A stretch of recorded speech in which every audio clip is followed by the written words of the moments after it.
on a un transformateur conventionnel, d'accord? Et les données, les caractéristiques du transformateur sont données par le constructeur. V, tension est égale à 2400 et sur 120 volts efficaces. En général, c'est comme ça. Et S, c'est à nous d'interpréter tout ça. L'objet, c'est notre objectif. Et la puissance apparente, volt ampère, est de 9,6 kVA. D'accord? Et comme il n'y a pas de rapport de transformation du transformateur, le constructeur ne nous donne pas le rapport de transformation du transformateur. Il nous donne le nombre de spires du secondaire. N2, c'est secondaire. N1, c'est primaire. D'accord? On ne connaît pas N1, on connaît N2. D'accord? Mais en général, c'est le constructeur nous donne le rapport de transformation. D'accord? Parce que le nombre de tours, ça ne nous concerne pas. En tant que personne en bureau d'études, par exemple, on n'offre pas un transformateur pour voir, pour compter le nombre de tours. D'accord? Ce qu'on veut, c'est le rapport de transformation. Mais ça, c'est le premier exo où il y a le nombre de tours sans rapport de transformation. Et à partir de là, on en déduit le rapport de transformation. À partir du deuxième exemple, jusqu'à la fin, on ne verra plus le nombre de tours. D'accord? C'est juste un exemple. Voilà, ces trois choses sont des données constructeurs. Et c'est à nous de déterminer le rapport de transformation du transformateur et le courant des contentions admissibles aux bornes du transformateur. Je redessiné ça ici, là. Pour l'instant, on ne s'occupe pas des points de marquage, d'accord? On verra lors de l'analyse approfondie, on aura besoin des points de marquage, mais pour l'instant, on n'a pas besoin. D'accord? C'est pour ça, bon, on met quand même si tu veux, si tu préfères. Voilà. On va interpréter ça. Premièrement, c'est la tension. Ça, quand c'est marqué comme ça, là, V est égal à U est égal à 2400 et 120 volts efficaces. C'est toujours en efficace, d'accord? Des valeurs efficaces. Et la puissance apparente, tu t'en rappelles? Juste la vidéo qui précède celle-là, c'est-à-dire la vidéo qui termine le chapitre des puissances. On a expliqué ce qu'est la puissance maximale moyenne ou la puissance active maximale et l'équivalent thermique. D'accord? On a expliqué la puissance active est égale à la puissance moyenne. D'accord? Et il n'y a pas de déphasage. C'est égal à VF et F là. Tu te rappelles? D'accord? Et la puissance apparente, c'est pareil. C'est S est égal à VF et F. D'accord?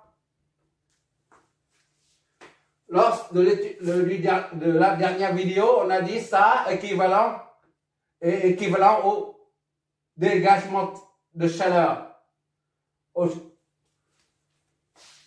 À cause de la circulation des électrons, d'accord? Et c'est ça que tu retrouves, tension efficace et courant efficace ici, là. Volt, ampère, d'accord? On va, volt, ampère efficace normalement, mais c'est marqué comme ça sur les plaques constructeurs. Pourquoi? On va expliquer, interpréter ça au fur et à mesure. Là, ça. Quand tu vois ça de 2400 et 120, ça c'est le primaire, la tension au primaire. Et ça c'est la tension au secondaire, d'accord? Tu notes ici et là, puisque j'ai mis le point en haut, mais ça c'est 2400 volts, d'accord? Efficace, d'accord? V efficace, n'oublie pas ça. V efficace. Et la tension au secondaire, ça c'est 120. À la sortie du recueil, 120 ici. 120 volts efficace. Toujours. D'accord? On est en train d'interpréter les données. D'accord? Et S, c'est la puissance apparente. c'est en volt, ampère. Tout ça, c'est efficace. On vient de rappeler. S ici signifie... Il faut bien interpréter, sinon on ne peut pas analyser par la suite. S, c'est-à-dire que la puissance apparente au primaire, d'accord? S au primaire, là. Ça c'est S au secondaire, la puissance. La puissance est égale à F fois I, d'accord? Supposons que ça entre comme ça, là. I primaire.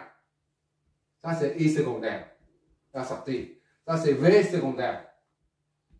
V primaire. D'accord? La puissance apparente au primaire est égale à 9600 volts ampères. D'accord? Et la puissance au secondaire, c'est pareil. Volts ampères. C'est ça que ça veut dire. D'accord? Pourquoi c'est pareil? Parce que le transformateur est considéré comme un transformateur parfait. Dans la réalité, c'est pratiquement, c'est quasi parfait. C'est-à-dire, tout ce qui est injecté ici, là, toute la puissance qui se trouve ici, se retrouve à la sortie. On néglige les pertes par effet Joule ou dans le champ magnétique. D'accord? Tout ce qui se trouve au primaire, la puissance apparente au primaire se retrouve au secondaire. C'est ça que ça veut dire.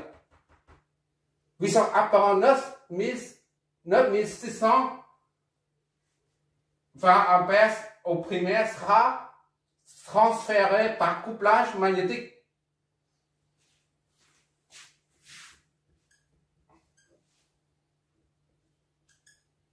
Le couplage magnétique, quand le courant passe ici, là, il y a un champ magnétique. D'accord? Expansion magnétique. Si c'est nécessaire, tu revois le vidéo concernant l'inductance et le phénomène de l'induction. D'accord? Une expansion magnétique. D'accord? Et ça embrasse ce côté-là. Voilà. L'énergie, là, la puissance apparente au primaire, là, c'est ça. SA, ça produit la puissance apparente. S était là. VI. D'accord? V ici et I. La puissance apparente ici. S1. Sera transférée par le couplage magnétique de l'autre côté. S2. S1 est égal à S2. C'est toujours comme ça. On néglige la perte d'énergie dans le champ magnétique. D'accord? Il y a des fuites dans le champ magnétique. Hein. Et il y a des pertes par effet Joule dans les conducteurs. Mais pratiquement, le rendement, c'est 99%. Le rendement d'un transformateur actuel, à l'état actuel des choses, de la technologie. C'est 99, un peu plus, %. Donc, on considère que là, le transformateur est parfait. Parfait, ça signifie que la puissance apparente au primaire est intégralement transférée vers le secondaire. D'accord?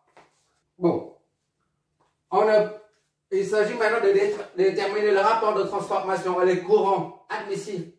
On ne cherche ni la polarité de la tension V1, ni de V2, ni le sens du courant I1, ni le sens du courant I2. D'accord? On cherche seulement l'intensité admissible I1, I2, ainsi que les tensions. Maintenant, les tensions, on connaît, puisque c'est une donnée là. Tu ne peux pas injecter une tension de 3000 volts ici. C'est marqué, la limite c'est 2400. Tu ne peux pas injecter, brancher ça sur un secteur de 400 volts, 3000 volts. Le transformateur sera grillé, d'accord? Ça, ce sont des caractéristiques. Maintenant, pour déterminer le rapport de transformation, on n'a pas besoin ni du sens de ça, ni du sens de ça, ni la polarité des tensions. On a une seule formule qui est à retenir absolument. le rapport de transformation d'un transformateur est de V2 sur V1. V2, là, ce côté sur V1 est égal à I1 sur I2. V2 sur V1 est égal à I1 sur I2. J'espère que tu vois là. Ok, tu vois, d'accord. Est égal à N2 sur N1. Aussi, N2 sur N1 est égal à N2 sur N1. Tout ça, c'est... On n'a pas besoin de ça, d'accord?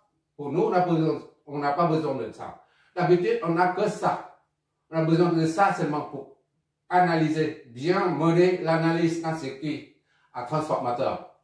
Mais nous, pour notre cas présent, là, puisque on a le N. Donc, on va utiliser ça éventuellement. Mais ça, on n'utilise jamais, d'accord? Donc, j'efface, je garde ça seulement. Voilà. Ça, c'est notre formule, la seule et unique formule à retenir pour pouvoir analyser un circuit à transformateur. Bon, pour déterminer le rapport de transformation, dit N. N est égal à combien? Voilà, on veut chercher le rapport de transformation du transformateur. Il suffit de prendre L est égal à, on connaît V2 là. V2 c'est 120 sur 9600 sur V1, d'accord, V2 sur V1. V1 est égal à 120 en vol efficace sur V1, c'est 2400. Voilà. Qu'est-ce que ça nous donne? Voilà, 120 sur 2400, d'accord? On va mettre ça en 0,05. D'accord? Au 1 sur 20. D'accord?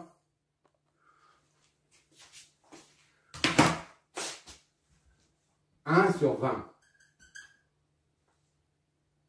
0,05. Donc, le rapport de transformation, c'est 1 sur 20. On note comme ça, là. 1 sur 20, 0,05. Pour répondre à la première question.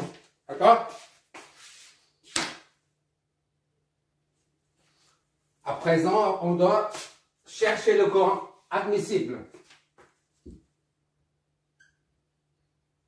Pourquoi on nous donne ça, la puissance apparente? Ça, c'est la puissance admissible. Si on dépasse 9600 voltampères de ce côté ou ce côté-là, eh ben, le transformateur sera grillé. C'est pour ça qu'il faut trouver le courant maximal, admissible de ce côté comme de ce côté. D'accord? On sait que S1 est égal à V, F efficace, V1 efficace, d'accord? Fois I1 efficace. Et S2 est égal à V2 efficace fois I2 efficace.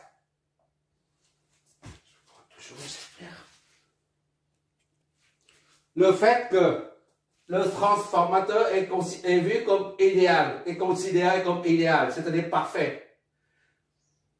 S1, la puissance apparente au primaire est égale à celle au secondaire, c'est-à-dire S1 est égal à S2, est égal à S. D'accord? La puissance apparente maximale limitée est de 9600 voltampères. Or, V est en transfert idéal. idéal ou parfait. D'accord? Pas de perte. Pas de perte. D'accord?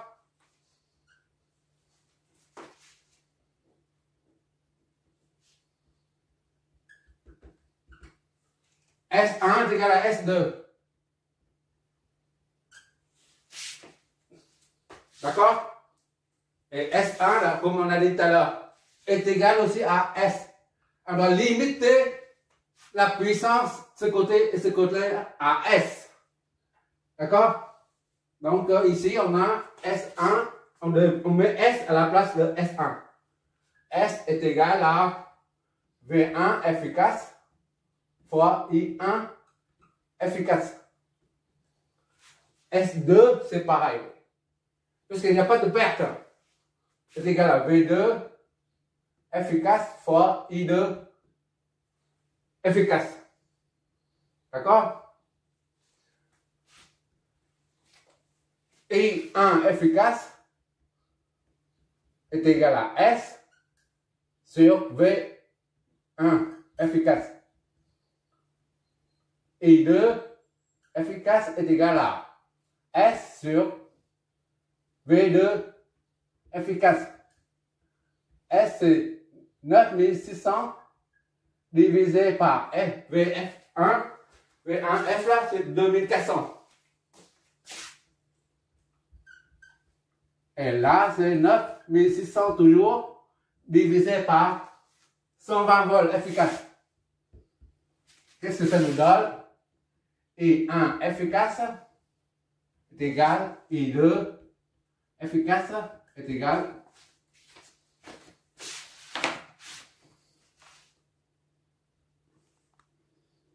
vu, voilà,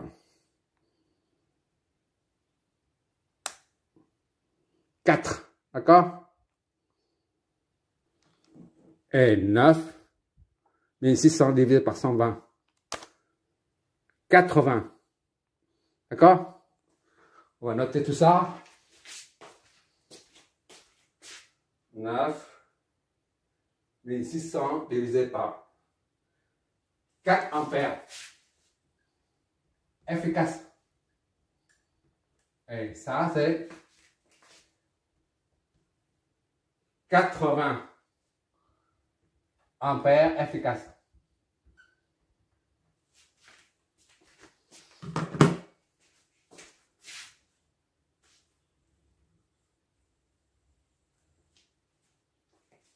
C'est là.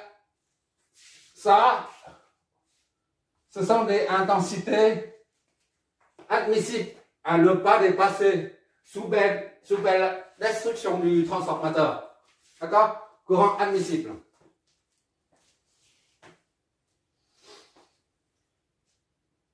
Voilà.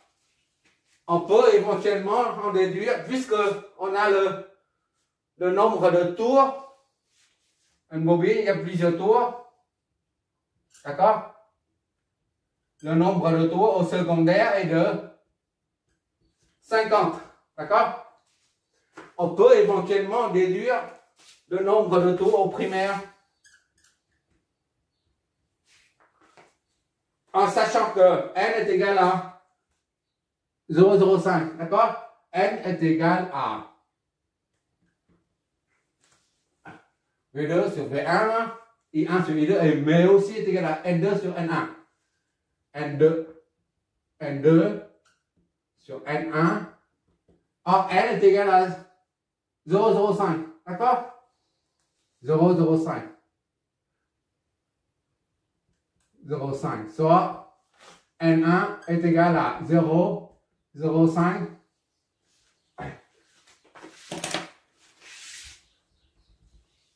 N2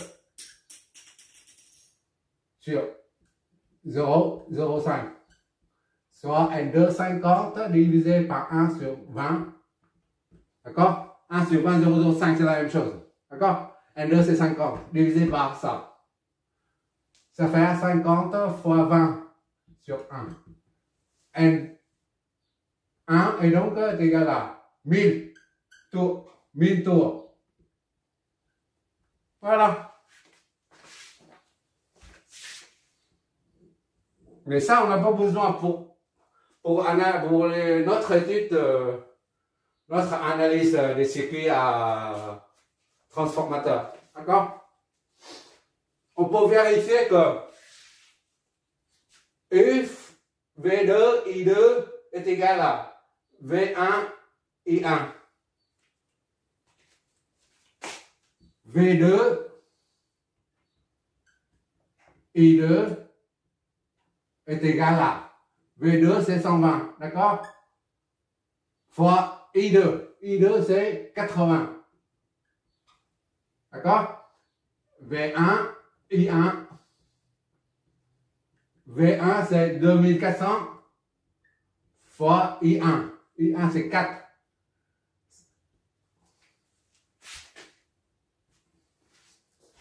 Qu'est-ce que ça nous donne? 120 fois 80.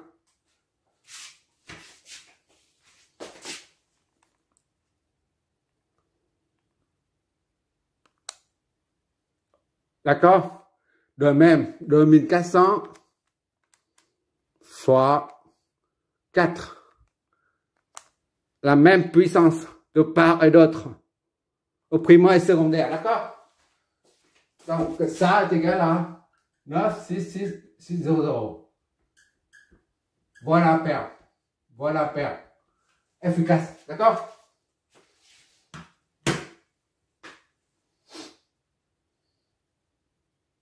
De même, maintenant, on prend I, par exemple.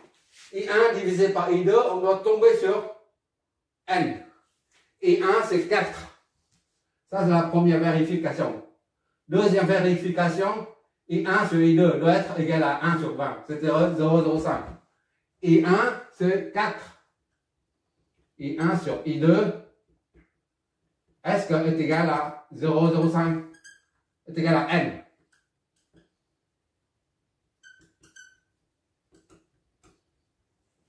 I1, c'est 4. Divisé par I2, c'est 80. Ça est égal à 1 sur 20. D'accord? Divisé par 4 sur 1. 4 sur 20. C'est bien est égal à L. À N. D'accord? Voilà, c'est le premier exercice d'application concernant un transformateur de base. Un transformateur basique. Maintenant, on va faire un deuxième. Ça, il n'y a pas de simulateur parce qu'il n'y a pas de circuit du tout. Il n'y a rien du tout. Il n'y a pas de simulateur. On va faire un deuxième et à partir du troisième, jusqu'à la fin, on va faire plusieurs circuits. On va traiter plusieurs circuits à transformateur. Parce que c'est un élément essentiel en électricité, en électronique. On voit partout. Surtout en électronique, on verra ça au niveau des aliments de découpage. Et les transformateurs à haute fréquence. Et en électrotech, on voit partout les moteurs, on voit partout. C'est pour ça qu'on va faire beaucoup d'exos là-dessus. Merci d'avoir regardé. On va continuer le deuxième.